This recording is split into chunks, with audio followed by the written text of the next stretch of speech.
Thank you. The danger, of course, of going last is that everyone said so many interesting things that you want to respond to that I can be up here all day, but you'll be relieved to know I won't be. There's a lot of what's been said that I completely agree with, obviously, here, in order to make this session more interesting. I shall focus on the things that I don't agree with. Firstly, I think I do want to completely echo what Manoush was saying about the kind of evidence, both at a country level and particularly what we're seeing anecdotally, about how the crisis is very far from being over. And in fact, for some sort of families and regions, it seems to be getting worse rather than better. And I think, just to, in a sense, to kind of take that analysis one step further, I think the real danger, as we're seeing it, is that for some families, and in extreme cases for a kind of whole generation, there is a real danger that this crisis can become permanent, that people could be sort of pushed permanently or over a very long period into poverty, to selling assets, to being taken out of school, and so on. That's one of the things that we're seeing in some of the places where ActionAid works. And the way also that the crisis is spreading from urban areas, from the extractive, from the export sector, into rural areas. We're seeing families who relied on remittances for investment in agriculture, seeing their agricultural yields declining and so on. So I think there's a sort of knock-on effect, transmission effect between sectors as well, which just increases the kind of longevity of the crisis for individuals and families. And I think I was, again, very reassured, very encouraged by what Manoush was saying about global social protection, the global minimum being an idea that has kind of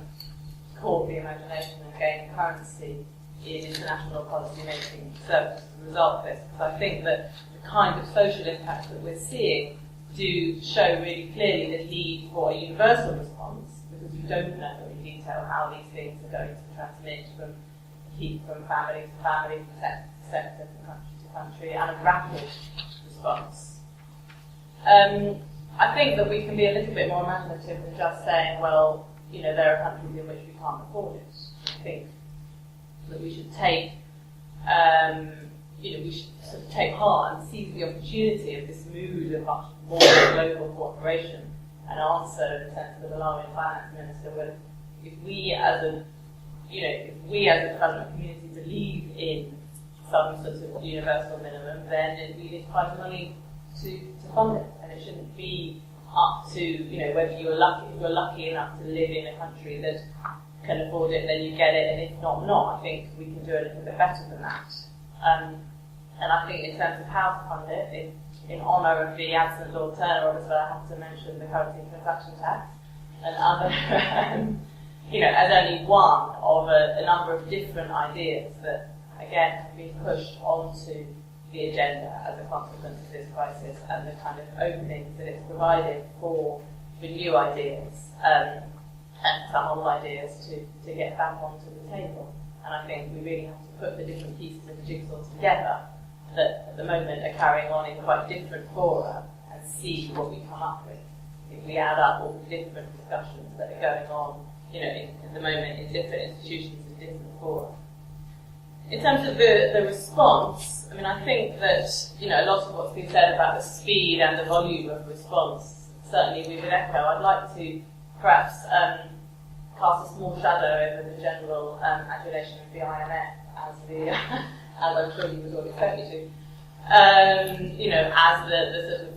institution that has really proved its colours in this crisis. I think that, certainly judged by volume, the IMF clearly has done quite well, and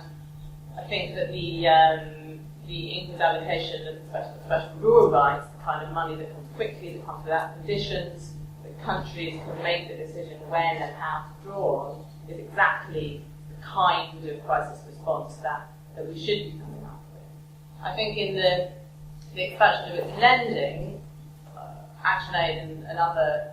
colleagues, some of whom are in this room, would argue certainly the picture is a lot more mixed. I think while countries have negotiated very different programs with the IMF as part of this expansion of lending, and there's no universal picture, the general trend, if I was forced to identify one, would be that while immediate conditions, there has been a bit more flexibility in terms of immediate spending this year. I think the thing that's starting to really concern us is what the hangover for all of this might be. But I think that the pattern seems to be that there is a sort of recognition that much more flexibility is needed now, but that the window in which that flexibility is going to be allowed is very, very narrow. And we're seeing, the general trend seems to be that countries are going to be expected to get back to business as usual in terms of cutting deficits, even, within a year to 2 years, certainly much, much faster than we're expecting to return to any sort of normal budgeting in this country, for example. And I think that is, while all the attention has been on the crisis, the IMF has shown itself to be slightly more flexible, but I think we are seeing sort of worrying implications that's not going to last, and we really need to pay attention in the long run to make sure that those flexibilities can be rolled over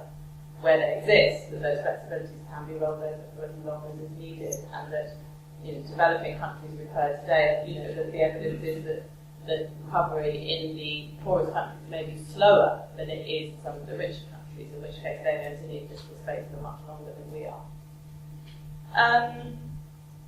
I think just a couple of reflections on the sort of longer term response. I think one of the things that interestingly hasn't been mentioned yet today is the whole discussion on tax and tax havens in the G20. I think we were, certainly, ActionAid and other organisations have been very encouraged by that, seeing a rapid movement on tax and tax havens than we would have thought. And in the context of the discussion on unpredictable financing, on financing which developing countries can have much more control over, can draw down on much more quickly, and so on, clearly tax and the tax revenues that accrue directly to the treasuries of developing countries are far more satisfactory than almost any kind of financing that we can imagine. And the G20 and the financial crisis, I think, has opened up that window in terms of the focus particularly on transparency and just knowing much more about what money is moving where around the world, that hopefully developing countries will be able to take advantage of. Final word on imbalances. There's been a lot of discussion on imbalances. I think we take a slightly different take on it, that the discussion on imbalances shouldn't necessarily just be around saying, okay, there are all these surpluses, now what shall we do with them? Shall we just recycle them straight over to finance consumption